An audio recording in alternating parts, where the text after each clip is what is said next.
I am Ruth Chelangat, a nursing student at the Catholic University of Eastern Africa. I am a Prolifer and an active member of Laudato Si generation. And as an active member of Laudato Si generation, my story today is what paragraph 50 of the Laudato Si encyclical speaks about. And we shall start by reading it. Instead of resolving the problems of the poor and thinking of how the world can be different, some can only propose a reduction in the birth rate. At times, developing countries face forms of international pressure which make economic assistance contingent on certain policies of reproductive health. Yet while it is true that an unequal distribution of the population and of available resources create obstacles to development and a sustainable use of the environment, it must nonetheless be recognized that demographic growth is fully compatible with an integral and shared development. To blame population growth instead of extreme and selective consumerism on the part of some is one way of refusing to face issues. It is an attempt to legitimize the present model of distribution where a minority believes that it has the right to consume in a way which can never be universalized, since the planet could not even contain the waste products of such consumption. Besides, we know that approximately a third of all food produced is discarded, and whenever food is thrown out, it is as if it was stolen from the table of the poor.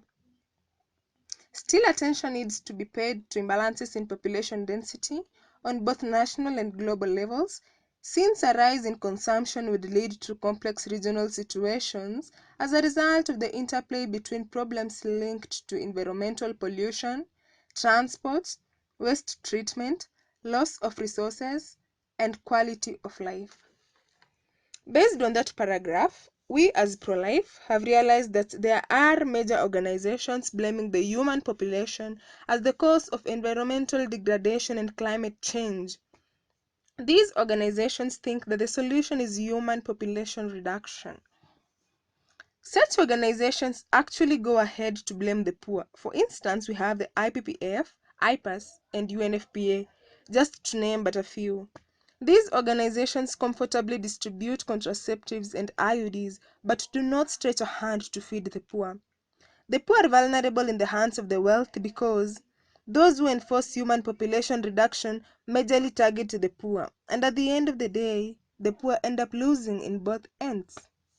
However, we as pro-life challenge the pro-abortion and pro-contraceptive organizations because we realize that it is not the human population that causes environmental degradation and climate change, but rather it is the human behavior.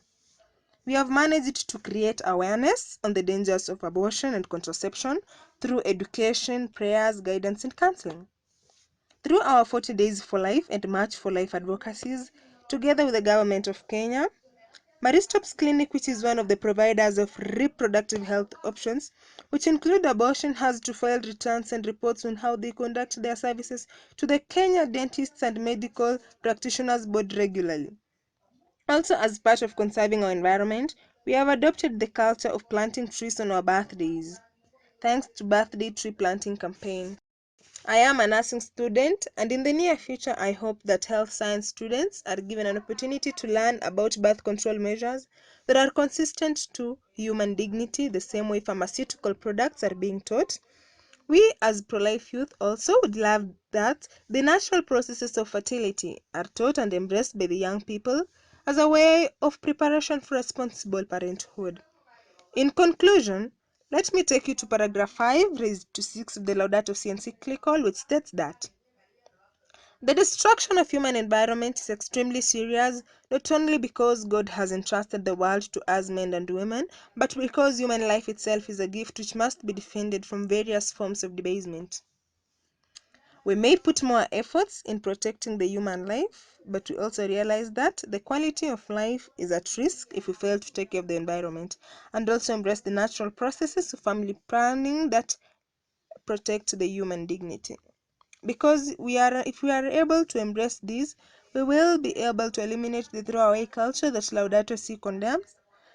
The Laudato Si generation should join us in the promotion of chastity, because the discipline required to live chastely is the discipline required to care for our common home. Thank you.